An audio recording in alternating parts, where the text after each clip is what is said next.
So the second tip is more fruits and veggies. Because fruits, you can take all the supplements you want, vitamins, minerals, but you don't get, what don't you get in the minerals that you get in the actual fruit? You don't get fiber. So in your fruits and vegetables you get all the fiber, vitamins, minerals, and plant chemicals. Plant chemicals are very important. The stuff you get in the dark green leafy vegetables, bok choy, eat a variety of vegetables because all of those different colors actually are very healthy for you. And then number 3, you want to have good fats. So now we know that you need to eat the right kind of fat. So you don't want to have saturated fat, you want to have the unsaturated fats.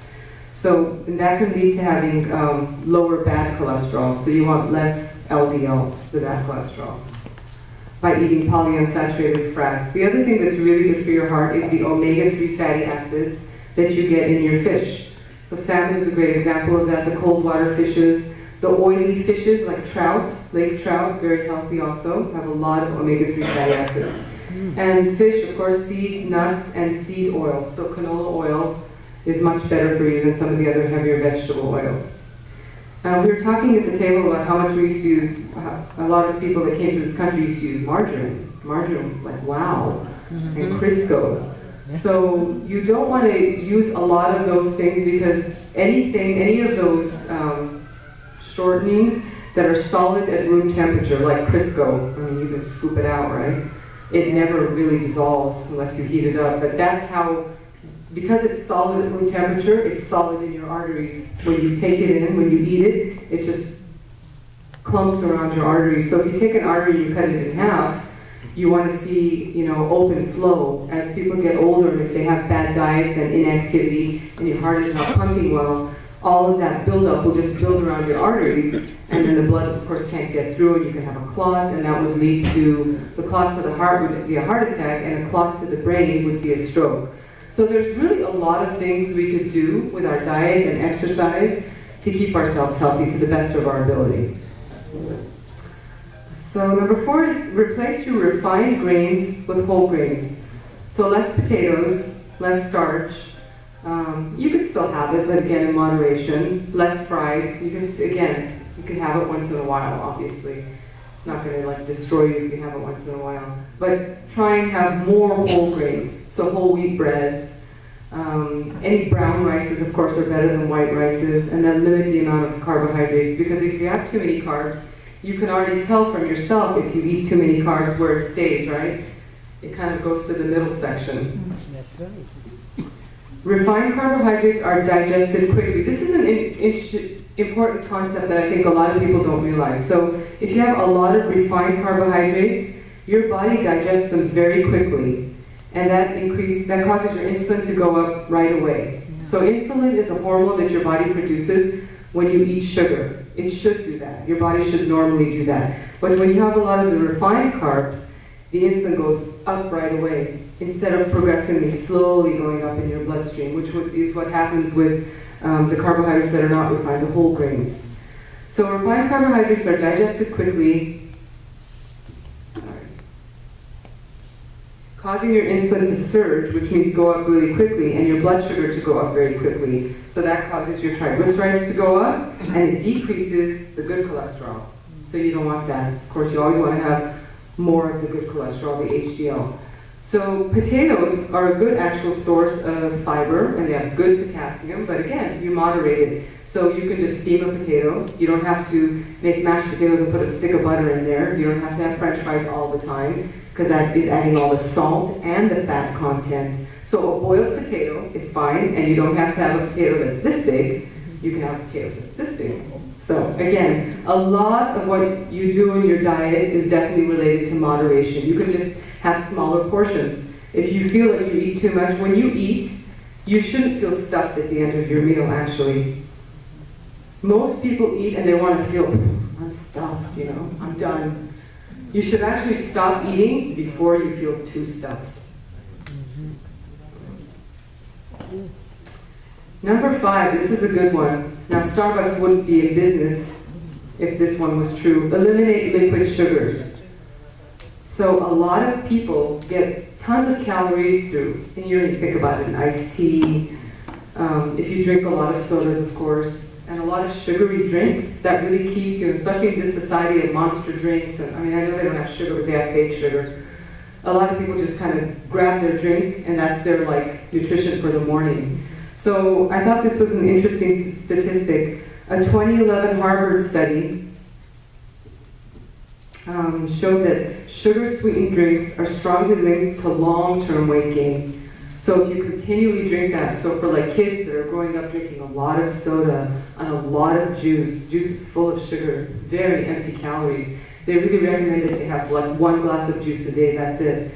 But if you watch how much sugar kids have, how much sugar some of them drink, it's a lot. So they really have linked it in they watch these kids over a long period of time, and they see that over years period, those kids really have a problem with obesity later on in life. Number 6, drink water.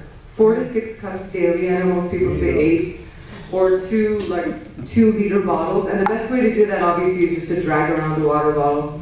It's the only way really it can happen. At work, keep it on your desk. Just force yourself to keep, and don't just chug a lug it.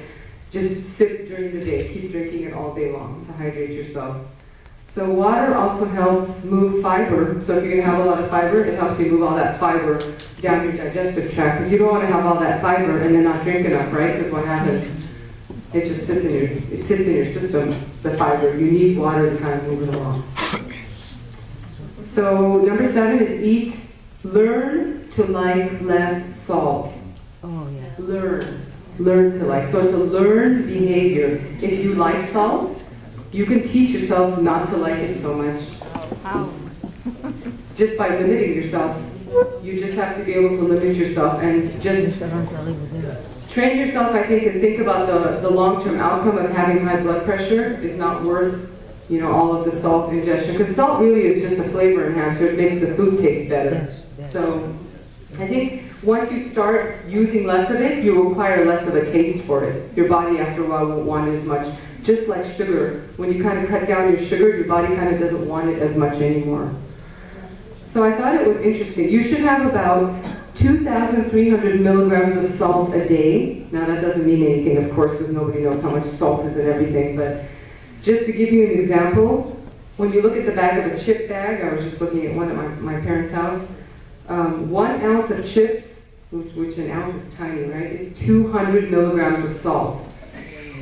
200 milligrams in 1 ounce, and you're supposed to have 2,300 milligrams a day. So again, if you have a lot of like refined snacks, foods, fast food, that kind of thing, you're definitely going to you're going to be way over on your salt. But if you have more of the fruits and vegetables and the healthy things, you're going to be fine with that 2,300 milligrams.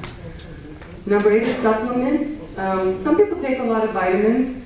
They don't really recommend that because they say if you eat a really well-balanced diet with all the healthy colors, the proteins, low-fat dairy, that kind of thing, you don't need a lot of supplements. The one that they recommend is vitamin D. Most people are low on vitamin D. You get it from sunlight, but you really don't want to expose yourself to all that ultraviolet radiation. So they do recommend taking a vitamin D supplement for most people. And when you go to the doctor and they draw your labs, a lot of people are low on their vitamin D level, so they'll end up taking a little capsule, which is fine. Number 9 is dine mindfully, which I thought was nice. So when you sit with people and they just like swallow their food and gulp it, like you want to tell them just slow down. It takes 20 minutes for your brain to know that your stomach is full. So if you eat really fast, you're stuffed and your brain doesn't even know. So by the time you're stuffed and your brain figures it out, you're stuffed. So they really recommend that if you could do it, it works, but it's not everybody likes to do it. Recommend drinking a glass of water before you actually start eating so that it kind of slows you down. And to just consciously enjoy your meal and slow down and try and savor it. And you will notice that you eat less if you eat slower. You will notice that when people eat really fast, you tend to eat more because you don't know how fast you're filling up. Keep alcohol under control. So, there's a lot of talk in the media about how good red wine is, right? And it is, actually. Moderate red wine increases your good cholesterol. It's good for your heart, as is dark chocolate. It reduces the risk for heart attack, but no more than 1 drink a day.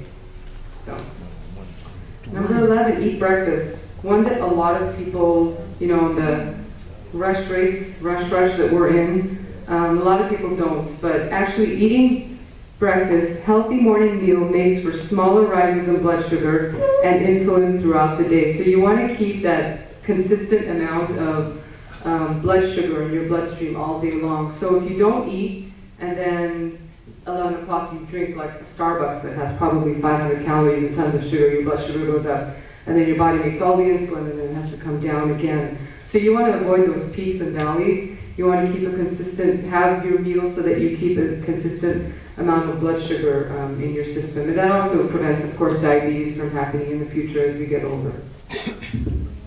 And then plan for, this one I thought was cute, plan for a snack attack. So plan to get hungry once in a while and have snacks. So have healthy snacks available for yourself so that when you go hungry you don't want to grab chips or chocolate or something unhealthy. So a good example is like a bunch of grapes, bananas, unsalted nuts. They recommend non-fat yogurt, but low-fat yogurt's fine. Some people don't like to eat like non-fat stuff.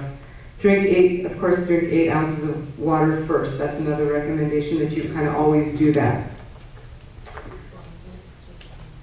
A few other things I want to go through. So a heart healthy eating fact sheet. So why do I need to be concerned about heart healthy eating? Because heart disease is the #1 killer and stroke is the #3 killer of American men and women. So definitely heart disease and stroke are the major things that people will be afflicted with as they get older. And we really do know through research and science that healthy lifestyle really will help with that. So in the main type of heart disease, a fatty substance called plaque builds up in the arteries that bring oxygen-rich blood to the heart. Over time, that buildup causes the arteries to narrow and harden. When that happens, the heart doesn't get all the blood it needs to work properly, and the result can be a heart attack. So what food should I eat? We kind of talked a lot about this.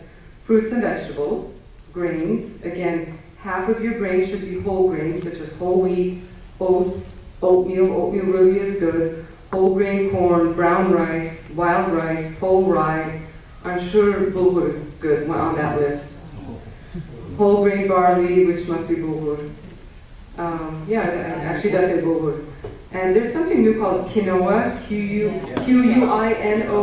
Quinoa, sorry. Quinoa, that's getting a lot of good, sorry? There's like 3 kinds of quinoa. Yeah, so I don't really eat it, so I don't know much about it, but I know that they say it has a lot of good health value. Fat-free or low-fat versions of milk, cheese, yogurt, other milk products, but again, you don't want too much dairy because it has a lot of fat, especially if you have whole milk. Fish, skinless poultry, lean meats, dried beans, eggs, nuts, all good. You don't want cholesterol, you can have your egg without the egg yolk. You can do the egg white.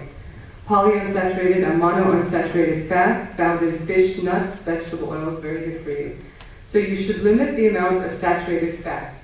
So the foods found in foods such as fatty cuts of meat, whole milk, cheese made from whole milk. One of the worst culprits is ice cream. Again, you can have it once in a while, but not all the time. Even sherbet is on this list, and actually has quite a bit of saturated fat in it. Frozen yogurt is on the list, depending on how much fat it has in it. Butter, lard, cakes, cookies, donuts, sausages, regular mayonnaise, coconut, and palm oil. And again, there's a lot of stuff you can substitute for those of you who cook much more than I do, I'm sure. You could substitute a lot of things, like my husband makes rice with olive oil. He doesn't use butter. And it doesn't taste bad. I mean, I'm sure the butter tastes a little better, but as you learn to value the additive effect of eating healthier and eating better, you'll deal with the difference in taste. And I think your body gets used to it and your palate gets used to it over time. So and another bad word in healthy eating is trans fat, right? Nobody wants trans fat. Now when you look at the packaging of things, it will say on it, no trans fat, no MSG, no the gluten-free, all that. So a lot of processed foods have trans fat. Cookies, cakes, crackers, pies, any stick or hard margarine, potato chips, and corn chips, high in trans fat. Cholesterol, again, found in foods such as liver, which probably none of us eat liver anymore. Remember when your mom made you eat it when you were little? No? Not me. Not you? No. You love liver? You hate liver. Yes, it is loaded with iron. Once in a while, I guess it's okay. You're right, jjigae. Once in a while, you have to have some jjigae. Okay. Where was I? I lost my train of thought. Cholesterol. Okay, we're on cholesterol. And then sodium, found in salt, and actual baking soda has a lot of sodium too, for those of you who bake a lot. Added sugars. Another one, a bad one, is corn syrup because it's processed. Anything processed, when you see hydrogenated, if you flip something over and you see hydrogenated, it means they've added shortening to it. They've added another molecule of hydrogen and made it more solid, made the butter in it more solid at room temperature. Corn sweetener, fructose, glucose, all of that stuff. These become polysaturated sugars. The simple sugars of fruits still are always much better. So if you have grapes, don't have this much, have this much. A lot of it is in your portions. A medium-sized banana versus 2 big bananas. You get a lot less sugar. So eating lots of saturated fat, trans fat, and cholesterol may, of course, is going to cause that plaque buildup. Eating lots of sodium may cause you to develop what? High blood pressure, also called hypertension. Eating lots of added sugars may cause you to develop type 2 diabetes. So there's type 1 diabetes that kids are born with or they develop juvenile. When they're children, type 2 becomes from making bad choices over and over again, and if your parents had it or your dad had it, and you have a genetic predisposition to it also, and you eat bad too, and a lot of sugars, a lot of carbs, a lot of big portions, and maybe if you're a little bit overweight, that will lead to type 2 diabetes. Both hypertension and diabetes increase your risk for heart attacks and stroke. I hope I'm not depressing anybody. No,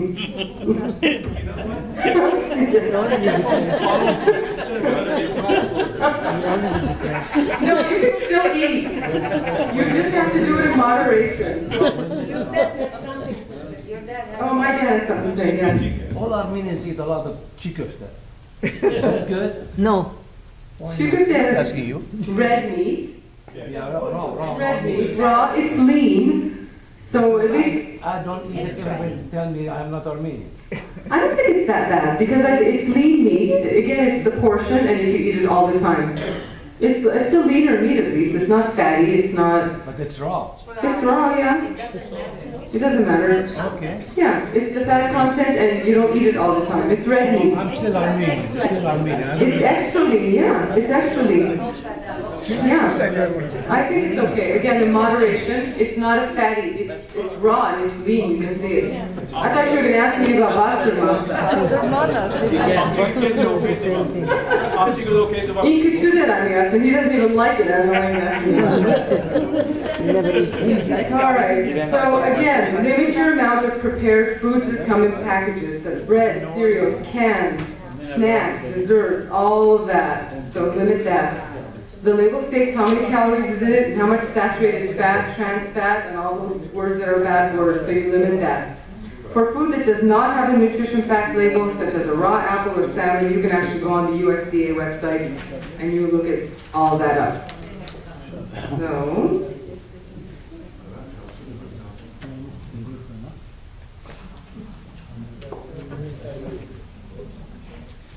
okay, so let's talk a little bit about how another way to limit sodium is to use, and most cooks know this, I don't want to offend anybody. Instead of using salt, use a lot of different spices. Some people use a lot of lemon, so that's a good way to kind of cut down your salt.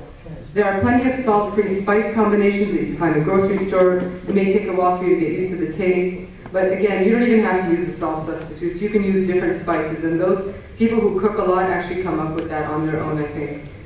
Besides limiting the amount of sodium you eat, it's also a good idea to eat foods rich in potassium. Potassium-rich diet blunts the harmful effect of sodium on blood pressure. So potassium is very important. So aim to eat 4,700 milligrams of potassium a day. And foods rich in potassium include fruits and veggies, especially tomatoes and tomato products, very high potassium, orange juice and grapefruit juice, good potassium, raisins, dates, prunes, white and sweet potatoes, good potassium,